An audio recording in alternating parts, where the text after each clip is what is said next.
small rat terriers, dogs who are, in that size range. I have a little 8-pound Chihuahua mix at my house, and I've used this collar on him. This is actually his collar, and it's normally a little bit bigger, but to fit him, I took some links out. So typically your micro prong is going to be a little bit bigger, and you can add and remove links to fit your dog. The next size up is small. The size is 2.25 millimeters. For some pitties and other dogs that may have smaller necks, you may be able to use a 2.25. Usually around the 40 to 50 pound range. It really depends on the dog and the amount of hair they have. But 2.25 can work for dogs usually up to about 50 pounds. Like I said, it just depends. And the next size is a medium, 3 millimeter. This is the biggest I will go, even if a dog is, let's say, 150 pounds. Medium is all you need. They do have a large and extra large prong collar, but the problem with those is that the bigger the links, the more the collar slides down. And you don't want a prong collar to be way down here by the collarbone. The higher it is up on the dog's neck, the more control you're going to have, and the less pressure you're going to have to use. So I've seen people take these collars and slide them over the dog's head, which is not the correct way to do it.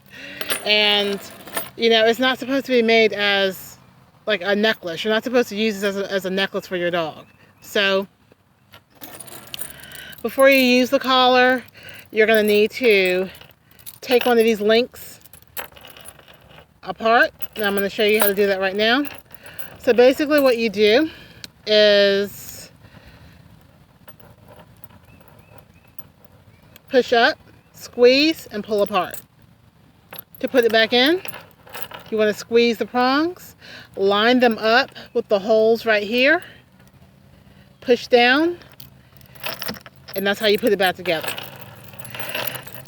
The model prong collars I use come with a silver plate right here. If you want to try to remove the link from the plate, you can. It takes a little bit more practice and finesse, but you can do it. It's pretty much the same concept.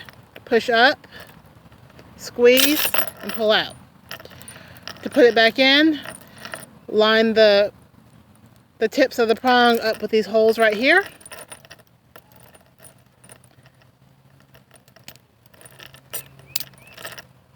And put it right back in. So you can use this tool for all types of dogs. A lot of people think that it has to be a certain breed of dog, certain behavioral issues, a certain size dog. You can't use them on, really soft dogs. You can use them for any dog. If you're going to use them on puppies, I would suggest you wait until 4 or 5 months and make sure that you're getting the proper introduction in with your dog. This is not something you use to simply put on your dog and start popping away. It's a great tool.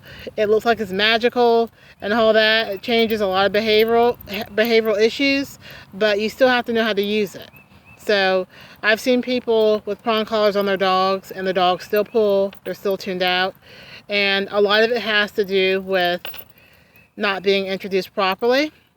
You will have those dogs who are more hard-tempered and they don't really care about the prong collar, but for the most part, it's just lack of proper introduction. So this is not simply going to train your dog if you put it on it. You still have to take the time to actually do, initial introductions and all that, like I said. But the brand of prong collars I like to use are Hermspringer. I don't know if you guys can see that. It's made in Germany, really high quality, and unlike your prong collars that you would get from Tractor Supply or some places online, these have the rounded edges, so they're very, very comfortable with the dog. They're not going to poke holes in the dog's skin. They're not razor blades. I can actually take, if you guys can see, I can take this and dig it into my skin, and there's no blood, no holes, no cuts, or anything like that. So they're very, very comfortable. I would really recommend you don't go to Tractor Supply and get a generic collar, or any place and get a generic prong collar, because you're going to have some issues with the chrome coming off a lot sooner. And the chrome can also wear off on your dog's coat if they have a lighter colored coat. And they're just not as comfortable. So, like I said, these tips right here on a Hermspringer are rounded. And Hermspringer is spelled Hermsprenger. Look them up on Amazon. You can also go to sites like Paulmark or dog.com. And they also have Hermspringer collars. So, in the next videos, I'll probably make 1 or 2 more introduction videos on prong collars just so you guys can see it. But I'm going to be having some dogs just to kind of give you guys a more general idea of what it's supposed to look like on the dog. Like I said, it's not supposed to be down here by the collarbone, and you do not take these and slide it over the dog's head. It's not meant like that. Okay? Alright, I'll talk to you later.